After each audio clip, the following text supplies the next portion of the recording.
បាទការងារកញ្ញានេះអត់ពិបាកគឺកញ្ញានេះបាទហើយដែលពិបាកគឺมันជាពិបាករឿង process ទេគឺពិបាកពាក់ព័ន្ធជាមួយនឹងការ follow up ជាមួយនឹង transaction មួយណាហើយនឹង transaction ហ្នឹងវាច្រើនបាទប្រវត្តិការលក់ប្រវត្តិការទិញណាហើយមានគ្នាយើងខ្លះតាមពិតទៅចំណេះដឹងខាងផ្នែកធ្វើការងារកញ្ញានេះហ្នឹងគឺតិចទេប៉ុន្តែគ្នាយើងខ្លះអត់ទាន់បានដឹងបាទអញ្ចឹងខ្ញុំលើកទឹកចិត្តមែនតើឲ្យគ្នាយើងរៀនទាំង5ចំណុចនេះឲ្យបានណាអញ្ចឹង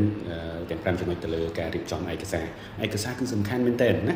អាយុជីវិតរបស់ក្រុមហ៊ុនគឺពឹងលើឯកសារហ្នឹងហើយបាទពន្ធឲ្យទុកដល់10ឆ្នាំហើយគេ audit ដល់ទៅ5ឆ្នាំអញ្ចឹងឯកសារគឺសំខាន់មែនតើមនុស្សទៅប្រវត្តិការទៅលុយទៅអស់ហើយប៉ុន្តែត្រូវឯកសារនៅ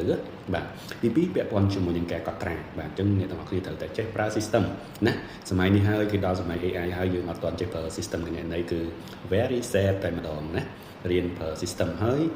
ការកត់ត្រារបស់យើងនៅក្នុង system នេះទៀតគឺខាងពន្ធដារខាង audit អីគឺគេត្រូវការសំខាន់មែនតើណាត្រូវតែចេះក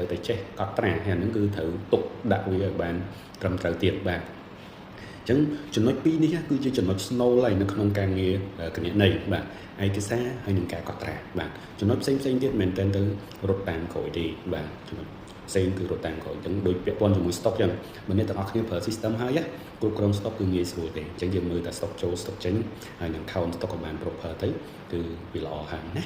បាទហើយជំនាញប្រចាំខែយើងថែម2ចំណុចទៀតគឺការធ្វើប្រាក់ខែណាការធ្វើប្រាក់ខែគណនេយ្យបសពន្ធប្រាក់ខែហ្នឹងហើយបើកលុយហ្នឹងឲ្យបានត្រឹមត្រូវណាហើយចំណុចមួយទៀតដែលកំពូលដែលគ្នាយើងភាគច្រើនខ្លាចគឺប្រកាសពន្ធប្រចាំខែបាទប៉ុន្តែបើសិនជាយើងមើលឲ្យដល់ទៅមែនតើគ្រាន់តែយើង copy paste ការងាររបស់យើងបាទការងារពាក់ព័ន្ធជាមួយនឹងវិក័យប័ត្រលក់ហើយនឹងវិក័យប័ត្រទិញហើយប្រាប់ទៅពន្ធដែរណាហ្នឹងហើយអញ្ចឹងរឿងប្រកាសពន្ធវាអាចថាមាន3ចំណុចណាទៅលើប្រវត្តិការលក់ប្រវត្តិការទិញហើយនឹងប្រាក់ខែបាទអញ្ចឹងយើងប្រាប់ទៅពន្ធដែរគ្រាន់តែយើងត្រូវដឹងថាលក់ជាប់ពន្ធគេខ្លះទិញជាប់ពន្ធគេខ្លះហើយនឹងប្រាក់ខែជាប់ពន្ធគេខ្លះណាអញ្ចឹងយើងដឹងតែចំណុចប៉ុណ្ណឹងយើងចាប់ដើមធ្វើបានហើយណាអញ្ចឹងកុំខ្លាចអ្នកទាំងអស់គ្នាចេះតែ5នេះសឹងតែខ្លាំងមែនតើហើយចេះតែ5ចំណុចហ្នឹងគឺអត់ខ្វះការងារសោះតែម្ដងអត់ខ្វះការងារទេហើយប្រាក់ខែអាចថាខ្ញុំនិយាយថាត្រឹម1500ចុះចាស់បាទអត់ប្របាក់រោទេហើយវាបូកជាមួយនឹងបទពិសោធន៍របស់យើងទៀតអញ្ចឹងណាបាទបូកជាមួយនឹងបទពិសោធន៍របស់យើងទៀតដើម្បីបានប្រាក់ខែហ្នឹងឲ្យកាន់តែច្រើនអញ្ចឹងហើយបាទខ្ញុំលើកទឹកចិត្តណាថារៀនគណនេយ្យឆ្នាំទី2អីទៅគឺចាប់ដើមចេញទៅការងារទៅបាទអញ្ចឹងបន្ទាប់ពីយើងចប់បញ្ញាបត្រហ្នឹងងប្រាក់ខែ6-700បាត់ហើយ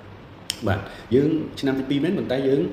ធ្វើការងារបានត្រឹមត្រូវយើងមិនមែនឆ្នាំទី2ចេញទៅ barista ទេណាកុំខាតពេលទៅធ្វើជា barista កុំខាតពេលទៅធ្វើជាអ្នកឈរលក់